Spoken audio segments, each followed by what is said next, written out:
KT です。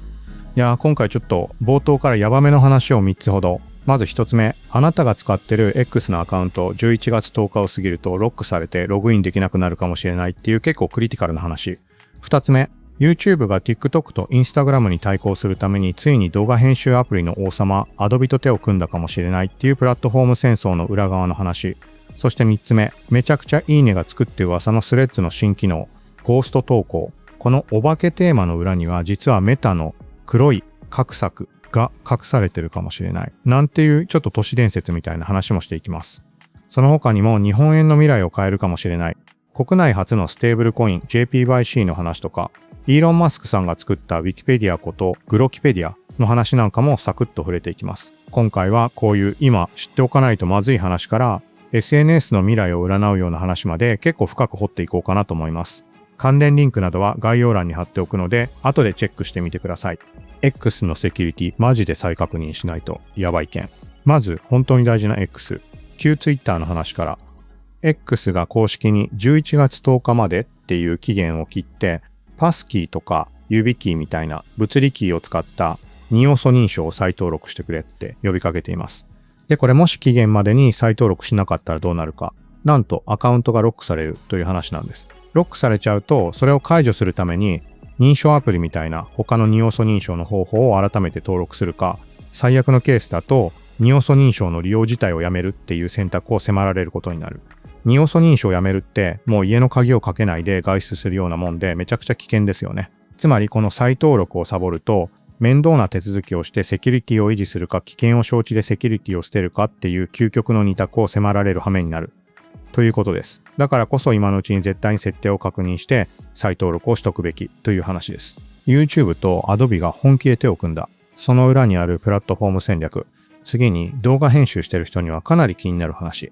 まずプレミアプロからプロが取れて、ただの Adobe プレミアに名称が変わったらしいんですよね。Adobe は本当あっち行ったりこっち行ったり世話しないなっていう感想はさておき、このプレミアと YouTube の連携が強化されるって話。最初聞いた時俺はプレミアから直接 YouTube に投稿できる機能が強化されるのかなくらいに思ってたんです。でもよくよく考えたらアカウント連携すれば今までもできてたしな。で、メディアの記事とか見てるとどうもそれだけじゃないっぽい。書き方によっては YouTube 側にもプレミアで編集のボタンみたいなものが備わるみたいにも読み取れるんですよ。これはまだはっきりしないあくまで可能性の話だけど、さらにはただプレミアアプリが開くだけで YouTube と密接な関係はないだけかもしれないし。でも、もし仮に本当に YouTube 側とプレミアの機能が連携できるようになったりしたら、これは結構でかい話で。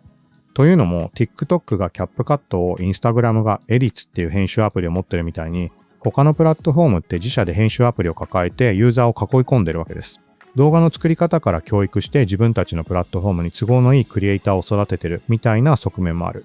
拡大解釈するというか実際に言ってるけど、動画作成段階から自社の持っていきたい方向にトレンドの操作までできてしまうわけで、例を挙げると、キャップカットのテンプレート作成機能や賞金制度、その他法的グレーゾーンをユーザーを蔵に誘導して、TikTok 上でミーム化させるみたいなことまでできてしまう現実。それに対して YouTube は今までそういうのが弱かった。でも、ここで動画編集の王様である Adobe と手を組むことで、一気にその弱点を克服し、プラットフォーム内で制作から投稿まで完結する流れを作ろうとしてるんじゃないかと、つまり TikTok とか Instagram に対抗するためについに YouTube が本気出してきたみたいな、そういう見方もできて今後の動きがめちゃくちゃ気になるって話です。スレッズのゴースト投稿はスナチャへの壮大な皮肉説。で、次はスレッズの面白い新機能の話。投稿してから24時間で自動的に消えるゴースト投稿っていうのがついにスレッズにも導入されました。今スレッズを開くと結構みんなこのゴースト投稿をやりまくっていて、でなんか知らんけどいいねがつきやすいみたいなことでもちょっと話題になってるみたいです。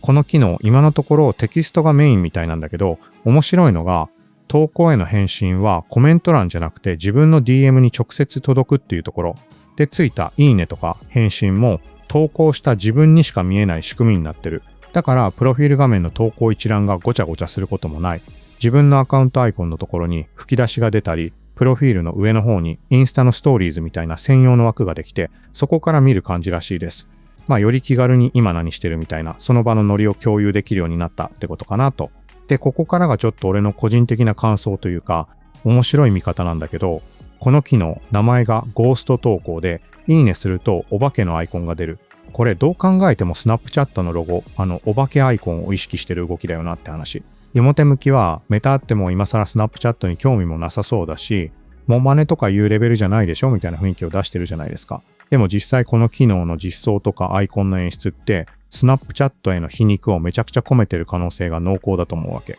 その根拠っていうのが、メタの過去の行いにあるわけで、ストーリーズとか消える投稿とか、スナップチャットの目玉機能をあからさまに模倣してきた過去がある。で、さらにえげつないのが、裏ではプロジェクトゴーストバスターズなんて名前の秘密作戦で、スナップチャットの通信を傍受して競合を潰そうとまでしてたっていう、結構すごい話もあって、ゴーストバスターズってネーミング自体が、もうスナップチャットのお化けロゴを皮肉ってるわけでしょ。今回のスレッズの機能も、わざわざゴーストって名前をつけて、いいねでお化けのアイコンまで出すっていう二重の嫌味。要は、どうだ、この機能もお前スナップチャットのお化けからもらったぜっていう皮肉混じりの仕込みをしてる感じがすごい。過去のあからさまな模倣とゴーストバスターズでお化けロゴまでネタにしてた流れを考えると、今回のスレッズのゴースト機能もただ真似るだけじゃなくて、そういう皮肉アピールが込められてる。そんなメタのちょっと性格悪い企業ムーブを感じずにはいられないってことだな。まあそんな裏読みをすると、この新機能もちょっと面白く見えてきません？日本円の未来、国内初のステーブルコイン JPIC がスタート。国内で初めて日本円と同じ価値を持つ JPIC っていうステーブルコインが本格的に発行され始めたって話。はい。じゃあこれ個人で使うと何が嬉しいのって話だけど、あくまで現時点での話ですが、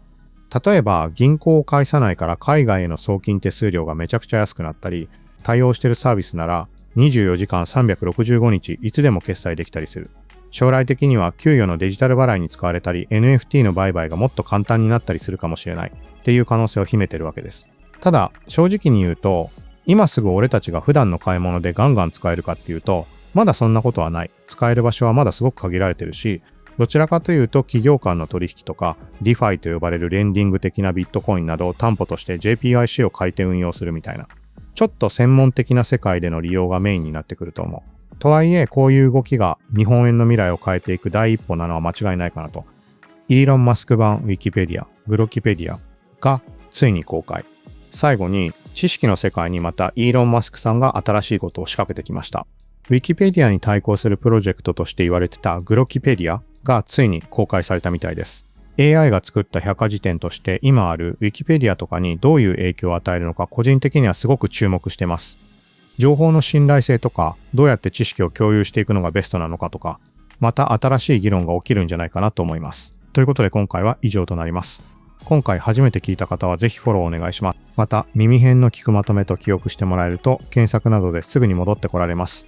今日紹介した中で気になるものがあったら、概要欄のリンクもぜひチェックしてみてください。最後までありがとうございました。また次回の配信でお会いしましょう。さようなら。